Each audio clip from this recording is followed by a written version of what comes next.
Okay, folks, this is your buddy Mike Messier doing a Mike's Instant Movie Review for a movie that I actually saw yesterday because of all the hype and hyperbole of the National NBA, the National Basketball Association Finals. The Celtics were actually in it and win it. They won it, so congratulations to the Celtics. But I did see a movie yesterday afternoon, and I'm going to discuss it. It was, whatever the fuck, it was Tuesday. So Tuesday was this kind of interesting movie. Julie Louis-Dreyfus, yes, Elaine from Seinfeld. By the way, I did shave my mustache and goatee, and now I kind of feel like this is why I don't shave my mustache and goatee.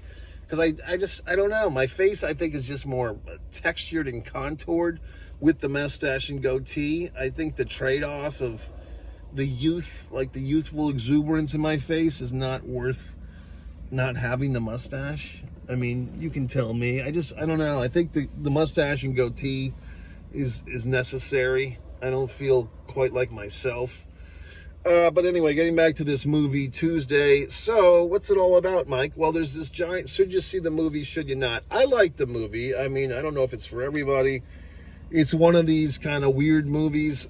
For instance, I would put this movie in the ballpark of, what was that fucking movie that won the Oscar that I didn't like? Everything, Everywhere, All at Once. I thought that was a horse shit of a movie. I knew when I saw it, it was going to win the Oscar because it was like, oh, this is the weird, cool movie of the day. Anyway, I didn't like it. I thought it was dumb. I thought everything, whatever the fuck. She has hot dogs for fingers. Wow.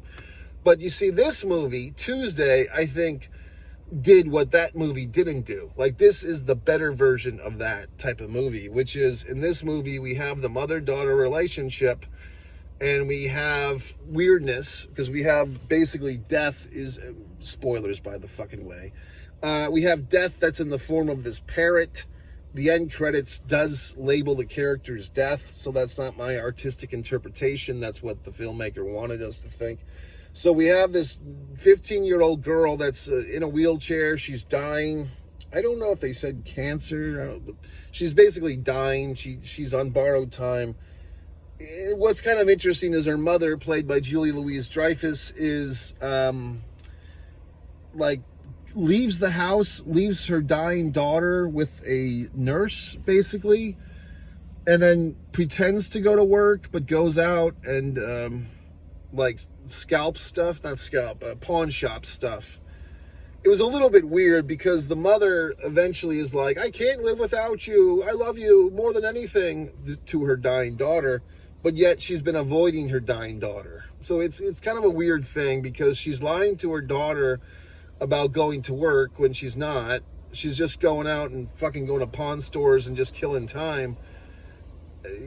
And she's leaving her dying daughter with this nurse. But then when it turns out, like, oh, the daughter's like, hey, I'm really going to die because the death parrot came to see me. Then she's like, I can't live without you. So it's kind of like, what the fuck's going on here? Is the thought that mom, she loved her daughter so much she wouldn't spend time with her. Okay. And she loved her daughter so much and she's so heartbroken that her daughter's dying that she goes to pawn stores instead of going to work. I mean, there was a little disconnect. Maybe I missed something. Maybe I didn't. But, she loves her daughter so much she can't live without her. But, even though her daughter's on borrowed time, she's leaving with her nurse and going out all day to do whatever the fuck. So I kind of miss that, or whatever the fuck. And also, another element of this movie, the daughter has this distinct kind of old jolly English fish, English accent, or I think it was an English accent, not an Australian accent. The mother, Julie Louis-Dreyfus's character, has no accent. She has the American accent. I saw some fucking YouTube short today of some Australian lady. Her basic point was that Americans don't think they have an accent, but we have the American accent. Okay, asshole. So, to us, flag-waving American fucks, the Australian accent or the English accent is what the daughter has, but Julia Louis-Dreyfus's mom character just has her regular mom voice. So, in any regard, I don't think there was an explanation towards that. There's no sign, unless I missed something, There's no explanation of where dear old dad is. You know, does this girl have a father? Was she a test tube child? What's going on here? There's no explanation to dad or his lack therein. Is dad English or British or whatever the fuck? Is that where she gets this voice? What's going on? No explanation. So I guess we're all supposed to be so fucking enlightened and progressed that a mother and a daughter speak distinctly different, and it would be beneath us to give an explanation. Oh, and there's no father in this girl's life? Well, that would, of course not. There's no explanation necessary, folks. Unless I missed something, but I don't think I did. So in any event. But see, this is the thing. They're trying to they're trying to give these commercials or whatever the fucks. Oh, Julia Louis-Dreyfus is, this is her best role ever, blah, blah, blah, blah, blah. She's actually like third in this movie to the daughter character, who I thought that actress did a nice job, and the fucking parrot. Like, the parrot's very interesting. The parrot is kind of a shapeshifter. The parrot goes from being like little and small and like goes in people's ears canals, and then grows big, like huge. And I guess spoilers. There's this part where the Julia Louis-Dreyfus character, she's trying to defend her daughter from the angel of death, and she actually, believe it or not, kills the parrot. Like, she fucking burns it and stomps on it, and it's like, oh my goodness, exciting. But at the same time, she kills death in a sense. Then she becomes death. So Julia Louis-Dreyfus, like, her body starts getting all big and scary because now that she's like killed death, she replaces death, which I thought was pretty fucking interesting. Okay. So there were some cool things. That's why I like this movie. Like I said, if you're going to have this weird artsy movie, this one is so much better, at least for me, than that Everything Everywhere All at Once pile of steaming shit that everyone fucking got all gong happy about with the Oscars and all that horse shit. This movie to me is a lot better.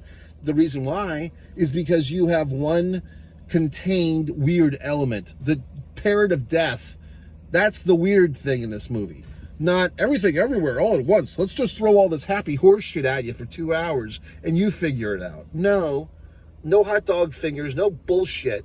The fucking angel of death parrot, which I thought was a very well orchestrated character. I mean, I thought that the death had an interesting. It wasn't just a boring angel of death. It was like it's some fucking flavor to it, and it's quoting Jesus, and it's looking through a book.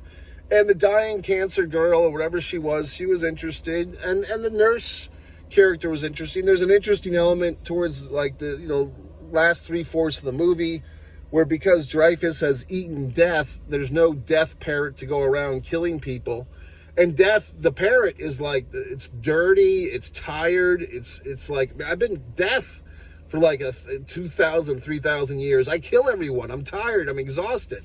So, when Dreyfus' mom takes over the death character, there's like a 12-hour period where no one can die. Like, people are getting in car accidents, and we hear this, we don't see it, but we hear it. There's a severed dog head that's like barking, but the dog is not dead because death is dead. Like, the death parrot is dead, and Dreyfus hasn't taken on the responsibility of doing death's job yet. So there's this interesting part in the movie that doesn't last too long, where basically what happens if there's no death, and like people that are disabled, like they're not disabled normally, but they're like injured, and they can't die because there's no angel of death anymore.